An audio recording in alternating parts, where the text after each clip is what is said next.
ஜெய் வாராகி. என் அன்பு குழந்தையே, என் அன்பு செல்லமே, உன்னுடைய சங்கடமான வாழ்க்கை எனக்கு புரிகிறது. ஏனென்றால் நீ பொருளாதாரத்தில் பின்தங்கிவிட்டாய். உன்னை அனைவரும் பார்க்கும் பொழுது பரிதாபமாக பார்ப்பதாக உனக்கு தெரிகிறது. உன்னால் யார் வீட்டிற்கும் செல்ல முடியவில்லை. ஏனென்றால் யாராவது சொல்லும் சுப நிகழ்ச்சிகளுக்குள்ளும் கலந்து கொள்ள முடியவில்லை. அப்படியே போனாலும் தனித்து இருப்பது போல் இருக்கிறது. அனைவருடன் கலந்து பழகி பேச முடியவில்லை. யாராவது உன் இல்லத்திற்கு வந்தால் கூட அவர்களுக்கு உபச்சாரம் செய்யும் பொழுது நீ அவர்கள் நம்மை தாழ்வாக பார்க்கிறார்களோ என்ற எண்ணம் உன் மனதிற்குள் வருகிறது. நாம் எப்படி உயரப்போகிறோம்? மற்றவர்களைப் போல் நல்ல முறையில் எப்படி வாழப்போகிறோம்? நாம் நன்றாக வாழ்ந்த நாம் இப்பொழுது கீழே தங்கிவிட்டோமே. இப்படி பொருளாதாரத்தில் கீழ்த்தங்கி நாம் அவமானப்படுவதாக இருக்கிறதே. ஒரு சுப நிகழ்ச்சிகளுக்கு கூட நல்ல விதமாக போய் நிற்க முடியவில்லையே. பல பேருடன் பழகி பேசி சிரித்து மகிழ முடியவில்லையே. அவமானமாக இருக்கிறதே. அனைவரும் வரும் இடத்திற்கு நாம் வெட்கப்பட்டு மனதால் குறுகி ஒருவருக்கு ஒன்று இல்லை என்றால் அதை நினைத்து மனதால் குறுகுவார்களே. அப்படிதான் நம்மால் இருக்க முடிகிறது. இப்படி ஒரு நிலையில் நம்மை தள்ளிவிட்டானே அந்த இறைவன். நான் என்ன பாவம் செய்தேன்? தவறுகள் செய்தவர்கள் எல்லாம் நன்றாக இருக்கிறார்கள். நல்ல எண்ணங்களும் நல்ல சிந்தனைகளும் நினைத்த எனக்கு இப்படி ஒரு வாழ்க்கையா? யாரும் கெட்டு போக வேண்டும் என்று நினைத்தது கூட இல்லையே. அனைவரும் நன்றாக இருக்க வேண்டும் என்று தானே நினைத்தேன். அப்படி இருந்தால் கூட இப்படியெல்லாம் சூழ்நிலைகள் மாறுமா? தீயவை செய்பவர்கள் எல்லாம் நன்றாக இருக்கிறார்கள். ஒரு நாள் இருப்பார்கள், மற்ற நாள் அவர்கள் முன்னேறுவது போல் இருக்கிறது. ஆனால் என்னுடைய நிலையானது பல வருடங்களாகவே கடலில் போட்ட கல்லாக ஒன்றுமே தெரியாமல் இருக்கிறதே. ஏன் என்னை இப்படி படைத்தாய்? உன்னை வணங்கியதற்கு இதுதான் பலனா என்றெல்லாம் நீ ஒவ்வொரு நிலையிலும் ஒவ்வொரு இடத்திலும் மனதுக்குள் புழுங்கும் புழுக்கமானது இந்த வாராகி வந்து அடைகிறது. நிச்சயமாக உனக்கு நான் சொல்கிறேன், எந்த சூழ்நிலையிலும் நான் கைவிட மாட்டேன். உன்னுடைய நிலையானது இப்படியே இருந்து விடாது. நீ ஒரு நிகழ்ச்சிகளில் கலந்து கொள்ள போனால் உனக்கு மனதளவில் தாழ்வு மனப்பான்மைகள் இருக்கிறது. எனக்கு அது புரிகிறது. நீ நினைத்துக்கொள், எந்த நிகழ்ச்சிக்கு வேண்டுமானால் உன்னை மதித்து சொல்கிறார்கள் என்றால் போ.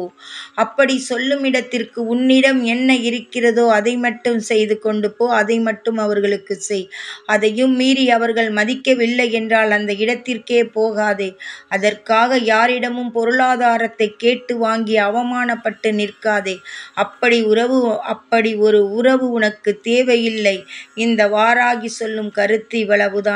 அடுத்தவர்களுக்காக எதையாவது செய்து கொண்டு இருக்க சுமைகளை ஏற்றிக்கொண்டால் அடுத்தவர் வந்து அந்த நேரத்தில் நிற்க மாட்டார்கள். நீதான் நிற்க வேண்டும். எத்தனை மணியானாலும் என்ன பொழுது விடிந்தாலும் உன்னுடைய வாழ்க்கை பாரமாக உனக்கு தான் இருக்கும். அடுத்தவர்களுக்கு ஒன்றுமில்லை. அவர் வேலையை பார்த்து கொண்டு இருக்க ஆரம்பித்து விடுவார்கள். அப்படி இருப்பதனால் உனக்கு தெரியும் உன்னுடைய குடும்ப சூழ்நிலை என்ன, உன்னுடைய குடும்பத்தின் பொருளாதாரம் என்ன, அதில் எவ்வளவு எடுக்கலாம், எவ்வளவு செலவு பண்ணலாம் என்பதெல்லாம் உனக்கு தெரியும். அதற்கு தக்கவாறு நீ அடுத்தவர் வீட்டிற்கு செல்லலாமா வேண்டாமா என்பதனை யோசித்துக்கொள். அதற்காக நீ மற்றவரிடம் பொருளை கேட்டு அவமானப்பட்டு அங்கு போய் அலங்காரமாக நிற்க வேண்டும் என்று ஒரு சூழ்நிலையே உனக்கு கிடையாது. அப்படி ஒரு இடத்திற்கு போக வேண்டிய அவசியமும் கிடையாது. திரும்ப வந்த பிறகு அந்த பொருளாதாரத்திற்காக மன உளைச்சல் பட்டு அடுத்தவர்கள் முன்பு அவமானப்பட்டு நிற்க வேண்டிய சூழ்நிலைக்கு தள்ளப்படுவாய். அதை நீ புரிந்து கொள்.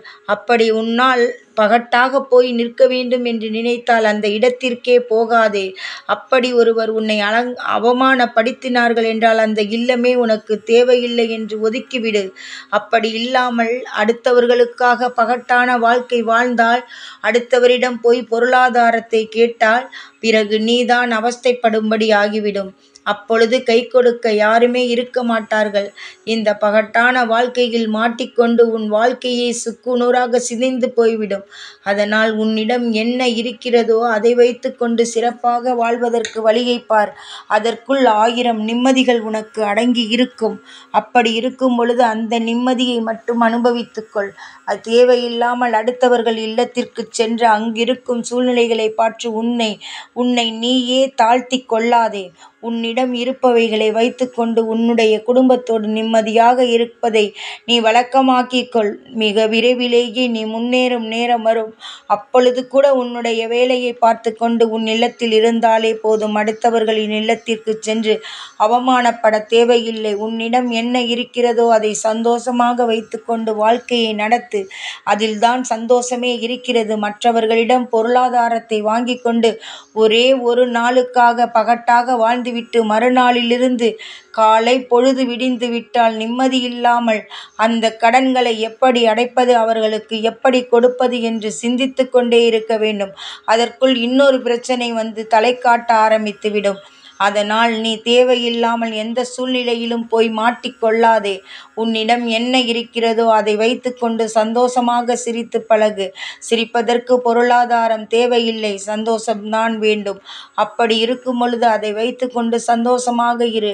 உன்னிடம் யார் உன்னுடைய ஏழ்மையை பார்த்து அன்பாக பேசுகிறார்களோ அவர்கள் இருந்தால் போதும். உன்னுடைய வாழ்க்கையை ஏளனம் செய்து உன்னுடைய வாழ்க்கையை சீர்குலைப்பது போல் பேசினார்கள் என்றால் அவர்களுடைய உறவு உனக்கு தேவையில்லை. அதை முதலில் புரிந்து கொள். அப்படி ஒரு வாழ்க்கை உனக்கு தேவையே கிடையாது. உன்னிடம் இருப்பதை வைத்து நீ சிறப்பாக வாழ கற்றுக்கொள். உனக்கு மிக விரைவிலேயே சந்தோஷத்தையும் நிம்மதியும் நான் தருகிறேன். உனக்கு அனைத்துமே கிடைக்கும். இதை மிக விரைவிலேயே. ஆனால் அதற்குள் நீ அவசரப்பட்டு ஏதாவது ஒரு விஷயத்தில் போய் மாட்டிக்கொண்டாயானால் அதை அடைப்பதற்கே உன் காலங்கள் கழிந்துவிடும். அதனால் யாரிடமும் எந்த சூழ்நிலையிலும் பொருளாதாரத்தை வாங்காதே. உனக்குள் என்ன இருக்கிறதோ அதை வைத்துக்கொண்டு நீ சிறப்பாகவும் அமைதியாகவும் வாழ கற்றுக்கொள். அடுத்தவர்களை பார்த்து உன்னை நீயே தாழ்த்தி கொள்ளாதே. எந்த சூழ்நிலையிலும் தாழ்வாக எந்த இடத்திலும் உன்னை நினைத்து கொள்ளாதே. மனதால் நன்றாக நீ வாழ்ந்து கொண்டிருக்கும் பொழுது தேவையில்லாமல் அவர்களை பார்த்து உன்னுடைய வாழ்க்கையை சிதைத்து கொள்ளாதே. உன் வாழ்க்கை சிறப்பாக இருக்கும் என்பதனை மறந்துவிடாதே. தேவையில்லாத குழப்பங்களை தூக்கி எறிந்துவிட்டு இருப்பதை வைத்து சந்தோஷமாக இரு. உனக்கு அனைத்தையும் தருவதற்கு இந்த வாராகி இருக்கிறேன். மிக விரைவிலேயே உனக்கு கிடைக்க வேண்டிய அனைத்தும் கிடைக்கும். அப்பொழுது கூட உன்னை மதித்தவர்களை மட்டும் மதித்து உன்னிடம் இருக்கும் பொருட்களை வைத்து மட்டுமே வாழ கற்றுக்கொள்.